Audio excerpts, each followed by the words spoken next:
36 minutes. Wow. And there were more, and you're going to cut that down to 20 because of all the mistakes I was making. It was terrible. I was on the end of a high, and I was trying to remember every Marvel character, and I was fucking up Galactus with Dormammu, and did I say it finally right? You said, yeah, that was it. I knew once I got on my mic, I would say things correctly, but who knows? On his show, I couldn't say Dormammu enough to focus. Oh, wow. No. I was like, Doctor Strange is the lamest film I've ever seen. I'm going to go ahead and say that now. Because those guys just doing interpretive dance without CGI would be the dumbest fucking movie I've ever seen.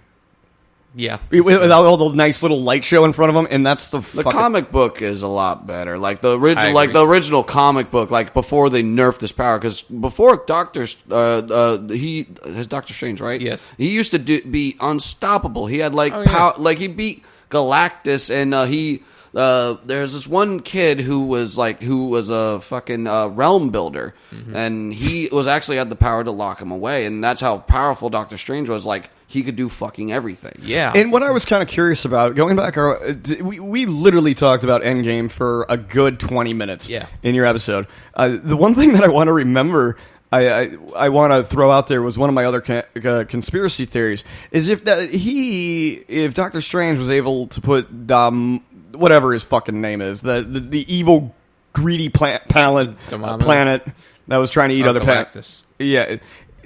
Yeah, Dormammu, but he locked them in like some kind of time warp things. That could have easily been done.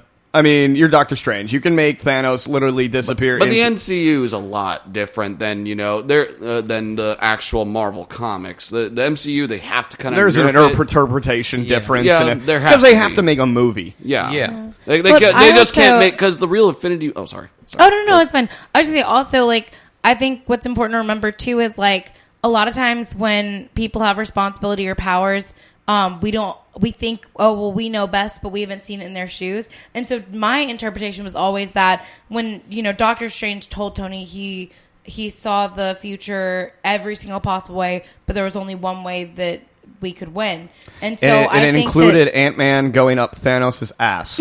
That was the one thing that could have ended this quickly. There's actually a video that disproved that meme. It's impossible. Really? Like, because they did the whole things about, they did a lot of mechanics and scientific calculations to. You can find that on our See It Now section of the One Salty Cult. It's called Because webpage. Science, and it's called obviously the meme busting Ant-Man and Thanos' butt. So this guy he explains it. He's a brilliant guy. Really? Why was it the pants were too tight? No, it's because Thanos is physically much stronger than Ant-Man, and his whole race is like his ass would just squish him. He wouldn't be able to force he would just be compressed in there and die from asphyxiation. Because Thanos, they did a comparison on impact damage, like how much he could take versus how what the power of expanding. Yeah, power expanding, and they found out that he's way too durable. Makes sense. That's crazy. That's amazing that somebody has the brain power to come up with that. Like, what a good use of your engineering degree. It's good. And your doctor's. And this guy covers almost every thing. It's insane, this channel, because science. If there was any fan base that would be able to do this, it would be the MCU. It's definitely not DCU, because they're still trying to figure out how to make a good movie. There's so much criticism about DC Universe, man. You know what? You failed when you dropped Dark Horse, so you can keep the comics going, but you definitely can't make anything better than Logan, so fuck off at this point. I mean, Wonder Woman was a catch, but true. I was going to say the line, but I'm not going to take it away from your show. You know what? You can say it on this. Wonder Woman was actually their Wonder best Woman was amazing. It was actually, the story was shot well. It was pretty, certain scenes I disagreed with, because it mainly, some scenes were just, okay. My disbelief system goes, but those are so little because the film was actually written well. My only gripe was with the ending. I didn't like the whole super CGI stuff. I'm like, keep it like how it was the whole movie. Yeah. Here's the problem. I don't know. I'm just I'm a purist. I like the old Yes, shots. Chris the purist. That is definitely how we're going to remember you, Chris. Yeah. The purest weed that you could possibly find, right? This is the purest weed. Impossible me. Yeah, so this is a very interesting because Chris and I haven't been on mic for 3 months now, and it's just like we're picking back up. Like this is no different than how we first started. What was the first show called? Down in the Dumpster, or we used to call it we call it dumpster fire. Yeah, then down to the dumps, then down in the dumpster. And how this was originally started is that we were going to do some kind of stupid podcast network with all the shows that I was doing. It was like 6 shows lined up every week. And it was going to be like a weekly report. It was like you were going to be your own The Tonight Show. It was going to be more like John Oliver's This Week Tonight. But for your podcast? Yeah, but for all the shows that I had done for that week and released it, man, that was a bite I couldn't take. Fucking A, dude. That was so stupid back then. I was so like, hey, let's do everything and everything and everything and everything. And then I'm like, oh, you still got to self-promote on all that? I was like, just give me a manic depressive at this point. I was ready to fucking kill myself. Give this guy an Abilify. Yeah, that's a lot to do. Also, how fucking cocky are you with the whole people are going to love my shows so much? I'm going to have to make an update show just for people to catch the summaries of what they might have missed because they'll be so upset. I'm sorry, this eagle comes with a good mic. It came with a good mic. Oh, yeah. Vinny, we recorded your podcast in a car. In a car, on a room tone set. In a closed restaurant parking lot. I mean, it literally felt like the shadiest fucking drug deal going wrong. Just 2 guys sitting there with a laptop and a microphone. And I'm like, God, I feel so good about this. I was just waiting for, what's his name? Alberto to come and start screaming mental disability bullshit in my fucking ear. Boy, I am so Gretchen, you're a twat. Get off comedy. There you go. I'm disappointed in you for doing that. You went back on your words. Like, I will never be that guy to do a podcast. Here's the thing. We were going to have you come here, and we were going to do it in here. Because I wanted to give you that sound quality. You should have just did it on the front porch. That would have worked too. But, I mean, we might as well have said that we were at a Dunkin' Donuts at 2 a.m. in the morning doing blow in your car behind a dumpster. I mean, it had everything from a horse proposition. It was fucking glorious, and I loved it. That's the vibe I go for. That's the vibe on my show.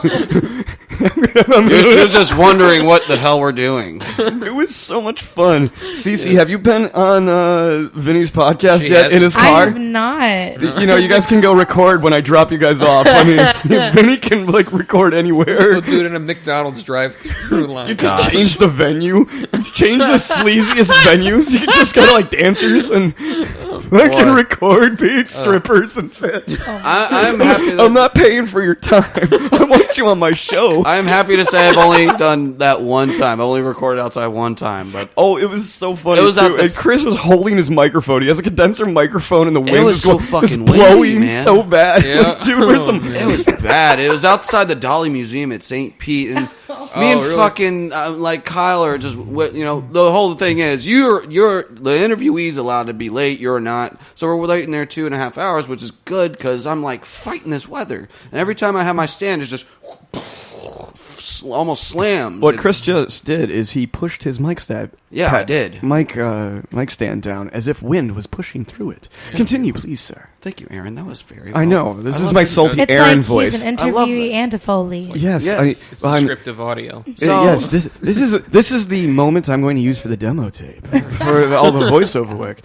Hey, Chris, what's your sexiest moment? My sexiest moment is I can't. You holding the microphone wrong in the wind. Yes. No, it sounded that was really hard to get the levels too that day outside the Dolly Museum. Outside the Devil's Elevator. Should have been called that. Again, down in the dumpster, Dunkin' Donuts parking lot. Meet me on OBT. It's going to be a good time. So call Vinny to reach out to me. Exactly. Call Vinny. 876-5309. I don't think most of our viewers are going to get that joke, even though that song's popular. What? I don't think it. I don't. Because the new millennials. Way to say I'm old. You're older. I'm the oldest fuck on this show. I know that. How old are you? I'm 35, turning 36 in a couple of months. You did beat me. I'm only 28. I'm 30. But I think that everybody in at least their mid-20s will know it. Yeah, that's true. I think most of So, to complete the story, I finally got, an idea. Boris is freaking out because he's like, what are we going to do? I'm like, well, just hold him. It's almost 7:30. I'm tired, and this took 2.5 hours to get out here. So I'm just put it on the floor, set it up. So you drove 2.5 hours out there and then waited another 2.5 hours? Yeah. What a dick guest. He was actually pretty worth it. I'm sure he was cool, but he was cool, but his 2.5 hours late, I would be throwing a brick through his goddamn windshield on Did he arrival. have like a legit excuse? Or He did. He was coming in from a flight from France because he had. So you can't change the flight. I mean, I can't argue. And plus, he worked with people like Tim Heidecker, who I got his manager's number, thank God. And I'm going to pretend I give a fuck about who that is. You'll give a fuck. Okay. Once I tell you. Okay. And so I finally just set up on the floor. He was an extra on Friends. I worked out the levels because I have a fountain. If you see the picture, it's on my profile. There's a fountain behind me, and that was a hard thing to try and get the levels for. So I'm up on my mic like, ugh. You know, like how you have to on that mic. You know, it's like a face. fucking megaphone. You know what I mean? He's like, where the story is from. I just feel like in I'm more abstract important art. than y'all because I have to put my mind to my lips and y'all don't. I know. I feel that. And luckily for me, his mic is facing a wall. And I'm thank God these people at the Dali Museum were kind enough to let me record out there because the guy wrote a book about Salvador Dali and the Marx Brothers. Or no, he made a graphic novel about a screenplay Salvador Dali wrote with the Marx Brothers that he found. Oh, that's cool. And he completed it with Tim Heidecker. And he didn't, not the screenplay, but he made a graphic novel with Tim Heidecker. I'm so sorry for flubbing that up, and we finally got the levels out. Flubbing? Don't ever say flubbing on my show again. Flub. Aaron, you Turn have your mic off and a lot get the of fuck rules out of here. for what people are not allowed to say. Just Chris. You think we tolerate these shenanigans on this show? Yeah. I don't know how you Serious run things on the nerdy, the closet nerds, but you know. So it should be called car nerds. It should be called car nerds. That's you need to tint out your windows, That's though. not a bad. That's actually really good. Car to be nerds. honest. Yeah. Closet nerds. Make sure to copyright that. But if you did that, people would come to listen to the show, thinking that you guys know a lot about cars. Yeah, that's the thing. That's really the angle. Nerds in cars. It's just nerds in cars. Nerds in cars. I think it'd be a really great way to like cross market. It would. It probably would be. Expand Vinny has your a nicer target car audience. than I, and he's younger than me. That makes me sad. Like, So- I got in his car, and I was like, man, this thing's like the Batmobile, and mine's like the new age minivan. It fucking blows. Gosh, I got to see. the So Batmobile. you managed to get that interview with... I managed to get the levels right, and it took a minute, but I finally got it. And I had Boris. First half was Kyle interviewing the guy, so I was checking levels, and I was teaching Boris how to do it. Because I need him on there because I'm going to be interviewing him after. And so I get on there, and he already knows what to do. We have the levels perfect, got it snappity, quick and good.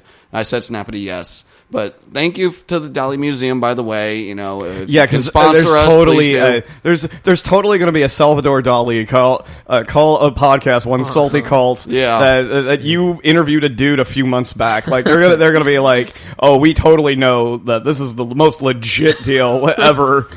Oh yeah, because I told him the guy wrote a book, or he made a graphic novel about this screenplay Salvador Dali wrote.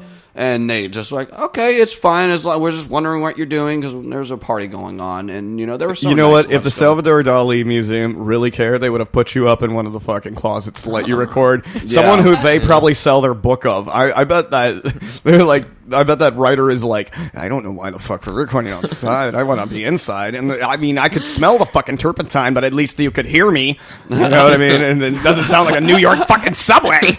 Anyways, that was my little tangent. Yeah, there you go. that was pretty cool though. That's the only time I recorded outside. Yeah, we recorded an interview. Have you recorded outside yet? No. I have no desire to. I feel like that's just like Chris dealt with. That's just too many variables to me. In fact, you also saw what I'm recording with too. Oh, it's definitely provocative and exotic. And I mean, if you angled the the camera correctly, that could be like the new Pornhub taxi. Is that, hey, we're gonna do a podcast with this porn star? knob suck. You know, I mean. Descriptive audio porn show. It will be like an AI. Chris, what's the proper actor?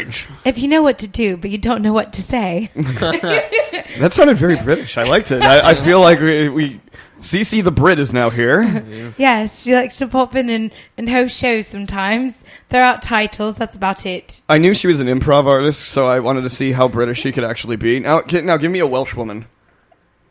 Yeah, that's what I thought. Anyways, They don't speak, right? I'm not talking about people who drink too much Welch grape juice, okay? Oh, my goodness. That was probably the worst joke I've ever said.